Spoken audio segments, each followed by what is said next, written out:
I'm John Reserve, the chairman of the Chamber of Commerce's Military Issues Committee.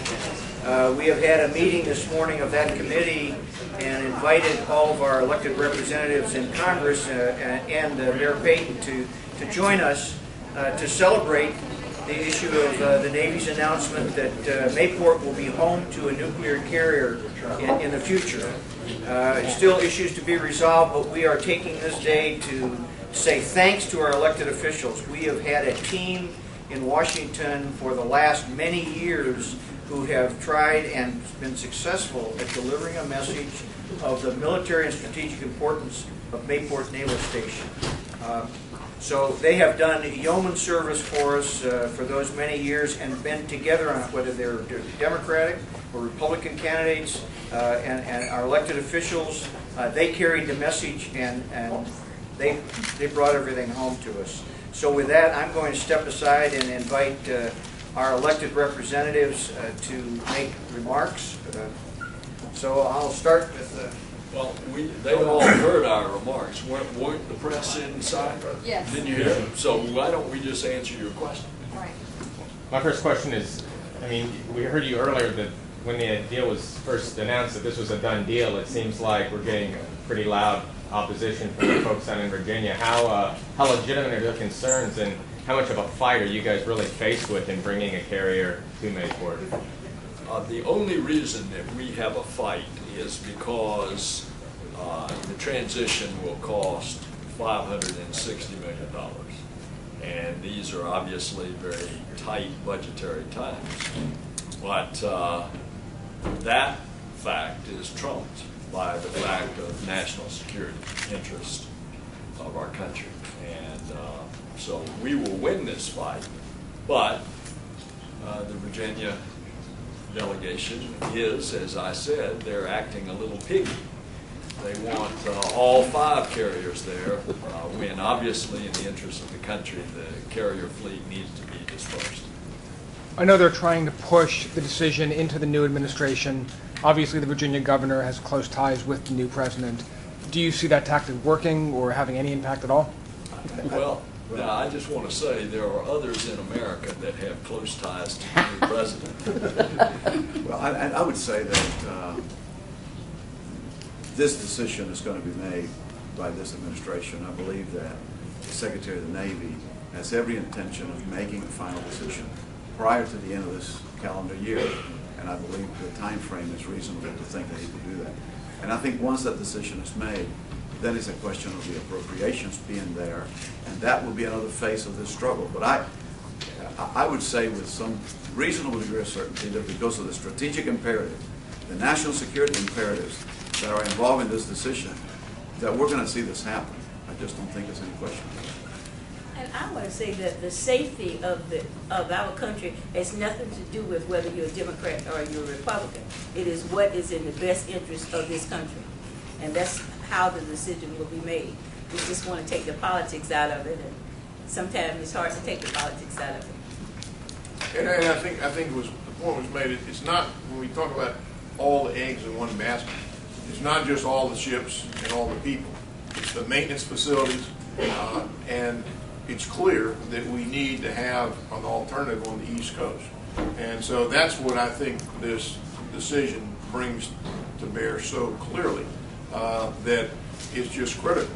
It would, as I said earlier, it'd be a dereliction of duty if we didn't have another site on the East Coast where we could maintain facilities, where we could home port and have personnel as well. So it's so vital in terms of national security, it's almost irrefutable. And let me just add one thing there. Thanks to Dan McCarthy, he filled in, fleshed in the history lesson that I told you about Pearl Harbor. The commander of the Pacific in the Navy was an Admiral 4-star named Husband Kimmel. As a result of him having all the assets in Pearl Harbor in one place, he was retired and demoted from 4-star to 2-star. And that should be a lesson for making a strategic decision light's going to be made. I'd just add one other thing, that remember officially the protocol is once the Navy Secretary completes this on December 21st, it goes for the official stamp of approval to the Secretary of Defense. We don't anticipate any problem with that. But you're also hearing the stories that the new Secretary of Defense is going to be the existing Secretary of Defense, Bob Gates. There's two other points that I think I'd like to make. One is that this is only a part of the decision, the strategic dispersal and the national security implications. There's another very practical part of this, which is the fact that we're going to a 313-ship Navy. As we go to a 313-ship Navy, there is a need for home ports on the east coast of the United States for approximately 130 of these ships. And currently, there's not enough berthing in the east coast for all of the ships that will be in the Navy in the coming years. So Mayport is a part of that future, and the nuclear carrier site here really is a part of that composite. The last thing I would say is that it would be my hope, and I know it would be the hope of a number of other people, that before this president leaves office, that he might have the opportunity not only to affirm this decision, but also to name the first carrier to be home berthed at Mayport, and that might be the ship that will carry the name of the father of this current president, the George H.W. Bush, and it would be home ported where that great American's son happened to have been the governor. So that would both be kind of, I think, poetic. And then let me, on that, in terms of timing, I think that's a great point, because on January the 10th, the George Herbert Walker Bush is going to be commissioned. And it's a little behind schedule, so it will be commissioned. It can be home ported that day. It's not unheard of that a home port is announced the day that a ship is commissioned. The George Herbert Walker Bush will go off after the commissioning, will come back in about a year. It will be delivered to the Navy, and it won't go to its home port probably until August of 2010. And the one thing that needs to be done before a nuclear carrier could be home ported at Mayport is the dredging that needs to take place, which certainly could be accomplished within a year. And the first time any sort of maintenance might need to be done would be in 2012. And so it's very conceivable over the next 2 or 3 or 4 years, all the work would be done so that the George Herbert Walker Bush could be home ported in Mayport and actually be ready for an availability with a new nuclear maintenance facility about 2012. So it's an excellent point. We've made that to the President. I think he understands that. And I think if that can happen, they'd love to see it. But on the 10th of January, that's when the commissioning will take place and when a home port could be announced. I don't think the former governor is lobbying in that direction. I think so. Are there challenges with that timeline? Because as you said, it's going to have to be home ported somewhere other than Mayport, at least for the foreseeable future. Is taking that ship, taking that carrier away from another naval station and moving it to Mayport, does that create any new challenges? Well, it won't. Again, it may or may not be announced on January the 10th where the home port will be. Whatever it is, it will be about a year before it's delivered to the Navy. Then it will go on so-called shakedown cruise, and actually wherever the home port is won't happen until probably toward the end of 2010. But Mayport won't be ready till 2015. Well, if the dredging were done within a year, it could be here in a year. So basically, it would be home ported here, go back to Norfolk for maintenance in 2012. Well, actually, it would be the only thing that needs to be, you need to do the dredging, number one. That then it can actually be home ported here. The first availability, the first maintenance might be in 2012, and there's ample time to build a controlled industrial facility, which would need to be up and running to do that first availability. So conceivably, all that could happen having named the home port on January the 10th. Can you say what the economic advantage of having a carrier will be here from Jacksonville? No, we've had them in the past, we've had 2 in the past, but is this a bigger deal, or is it just a big deal? This is a crown jewel.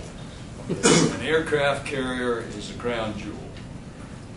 Admiral Kiernan has command of the 4th Fleet, the recently activated 4th Fleet. He is responding to the needs of the United States wherever there is a challenge, and he can call the assets from anywhere in the region. So you have a substantial presence here, as well as those ships that are already stationed at Mayport. But the crown jewel is the aircraft carrier and all the ships that go with that aircraft carrier. No, earlier when you announced the assessment several months ago, you were also saying the other ships, the amphibious ships, all of those would also be just as important as the carrier. Is that still viable? Is that still even a possibility? We were talking about jobs that you could, with 2 big deck and amphibious ships, have as many as you would have on an aircraft carrier. But the fact is the Navy Secretary chose the option of the aircraft carrier. So we build from there. And we would certainly rather be in a position of having the aircraft carrier than not having an aircraft carrier and having amphibious ships. Now, Mayport has enough room that in the future you can add a big deck amphib. But right now, remember 1987, we had 2 aircraft carriers here. So as we look at the future needs of the Navy, who is to say what ship is going where, given the strategic location of Mayport? Yeah, I don't think there's any question that as we go forward, this is the end of a long journey in one sense, but it's a new chapter in the era of Mayport. As you look at the southern hemisphere, the potential for hotspots down there, our location is going to be more critical than ever. And I don't think it's much of a stretch at all to see more and more ships coming here because of the strategic location that we have right here. And just as the fleet grows, like I said earlier, we're going to have a 313-ship Navy. That fleet's going to be homeported somewhere. And so in addition to the carrier, there's likely to be other ships that will be homeported at Mayport, just as the Navy grows its fleet back to what we need for our national security needs over the next quarter century. From the Admiral's standpoint, are there particular assets that you would like to have here that would make your job more efficient? You wouldn't have to bring them from somewhere else. I know the LCSs are coming out. That seems to fit in with the mission you have. Are there ships you'd like to have here? It's not for Fourth Fleet. I don't specifically own any ships. The ships, as Senator Nelson mentioned, the ships that I require for the region I work, of course, is in the southern region in Latin America. The ships that I require, I just request those, and they're provided to me to support my needs down in Central South America and the Caribbean. And those are provided either by Second Fleet up in Norfolk or by out in San Diego, Third Fleet. But from the perspective of, again, what comes here, probably the thing that strikes me first is, the compelling argument for this is national security. That is truly the compelling argument. And I think the Secretary of the Navy and the Chief of Naval Operations, who I know pretty well, this was not a rash decision. There was a significant amount of all of the things that were discussed here today, the long term. The movement of a carrier here is a long term. It's not a short term thing. 2015 looks like a long way to us, but we're talking about something that's an enduring decision that was made with a whole lot of scrutiny on every single aspect of it. And so the Navy's position and recommendation was strictly based on that strategic imperative and for the national security. And by the same token, they would station ships down here that might support in my region. In my region, an aircraft carrier probably isn't going to necessarily be required at this point in time. You never know what you need. And what's more important to me in my region are things that, so I can facilitate building partnerships. The LCS is more appropriate for what I do in my region. The strategic location of the carrier that's a global requirement. It supports a global need. The second thing that kind of strikes me, and kind of the second, third order less priority, that I'm compelled to think of. Number one, it's nice to see Jacksonville. I consider myself a resident here, so it's nice to see that asset come here. And the other thing that strikes me is, the Navy is about people.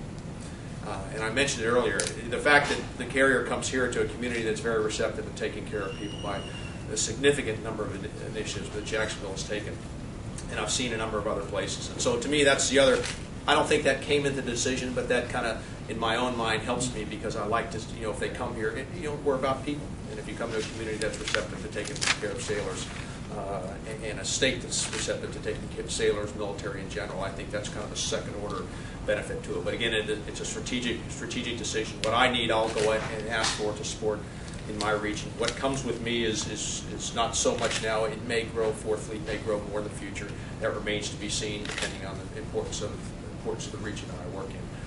But again, it's a strategic decision, and I'll ask for what I need. And generally, the Navy's been very supportive of that. If it's here, it's shorter for me to go. But again, I can conduct my business, as long as I'm provided the ships that I ask for in the region.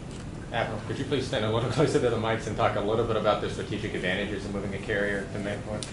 Again, I wasn't involved in the research and all of this, so my sense is, again, this is my sense in the, but I guess with complete confidence I can tell you there was a whole lot of effort in coming to this decision. Economy had nothing to do with the city necessarily, except that the location of Jacksonville is a perfect location to separate our assets. And I think the compelling piece to that decision probably was the separation of assets, and that was addressed earlier.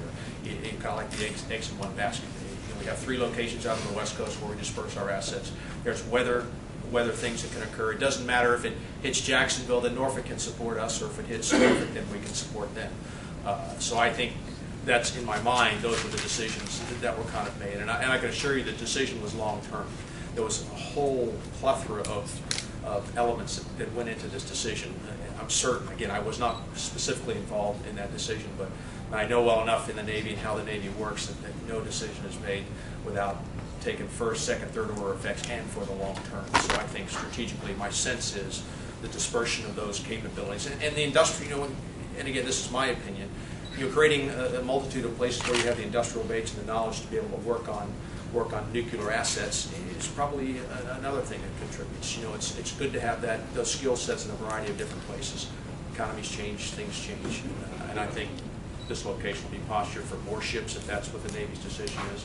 But I think in my mind it's good to have 2 key locations on the East Coast to probably support that, and I'm sure that was part of the decision.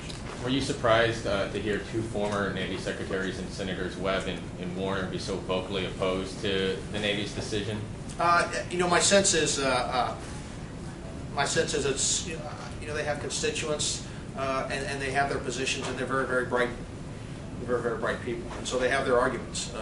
Obviously, and I don't say this because I'm wearing the uniform, but just based on how the Navy does it, I think there was a significant amount of effort in this decision, and it wasn't rash. It was well thought out. It was planned, and so obviously, I have complete confidence that the right decision was made. And I guess for their constituents, I'm sure they'll make an argument, and I think it's important to go through the process of that argument. My sense is, though, based on how the Secretary of the Navy and the Chief of Naval Operations have come out. And my hope is that they'll be supported because I'm confident that the process that they went through to make this decision was completely in the interest of national security and the interest of this country. So. I guess for Congresswoman Brown or Senator Nelson, have you talked to Obama's transition team to see if they're online with this? I've been trying to contact them as well, trying to get any kind of feel of how they feel, because that's what the other senators are saying. They should leave it up to the next president. That's the feel. Or have you been in contact with them? The only contact I've had is about tickets to the inauguration. Well, isn't that key, really, in what's going to happen? The short answer is no. Decision's been made by the Secretary of the Navy. It will be confirmed by the Secretary of Defense. This is a decision that is made. It transcends administrations. It transcends politics. It is a done deal except for funding.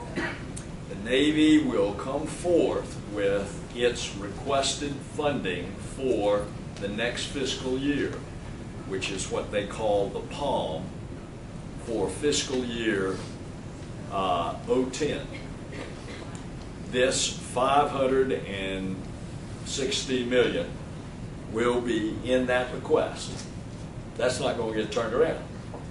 Then it's up to us to make sure that it gets funded, and some of the long lead items that Ander has been able to take care of already in military construction helps us. And then you get into the the nits and gnats. You get into 47 million for dredging and 37 million for this and that. But the decision's done. We just have to keep it on track. So the president-elect would have no say whatsoever.